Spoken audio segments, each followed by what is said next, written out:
Basta sakit sa atay, maggiling. Ako si Marisa, 45 anyos. Hilig kaayo ko mukaon og tambok ug moinom og bino. Apan sa dugay nga panahon, nabantayan ako nga nagilo na akong mga mata. Dali ra kaayo ko maluya ug magsige ug sakit akong tiyan. Usahay musuka pagani ko og dugo. Ana akong higala nga sulayan nako ang yiling. Paglabay lang sa pipila ka semana, nabatin ako ang kausaban. Salamat sa yiling. Wala gyud ko nagdahom nga makatabang kini nako. Basta sakit sa atay, maggiling. Ang yiling mapalit sa mercury ug mga suking botika. Mahalagang paalala, ang yiling ay hindi gamot at hindi dapat gamitin panggamot sa anumang uri ng sakit. This time check is brought to you by Stress Tabs. Kakayanin natin ang stress sa tulong ng Stress Tabs.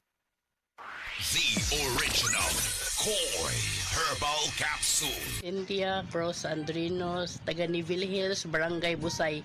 Ang akong edad karon kay 61 years old. Dali na kay ko kapuyon sa unang panahon niya. Kanang paggamit ako sa Koi, confident na kay ko sa kong gibati. Asa akong bana ako sang gipainom ana.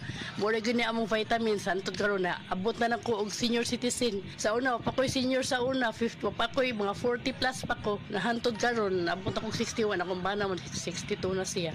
Daghang salamat sa original Koi Herbal Capsule. The original Koi Herbal Capsule. This newscast is brought to you by Silka Lotion. Stay lit with Silka Papaya Lotion. Gusto ba ni mo kape pero ga-worry ka kay basig dili ka katog? Don't worry. Available na ni sa mga butika ang Vita D Plus Coffee Mix nga na ay vitamin D3 nga makatabang improve sa imuhang pagtug. Ang Vita D Plus Coffee Mix na may reishi mushroom ug mangosteen fruit extract. Vita D Plus Coffee Mix, may kape na ka, may vitamin D3 pa ka.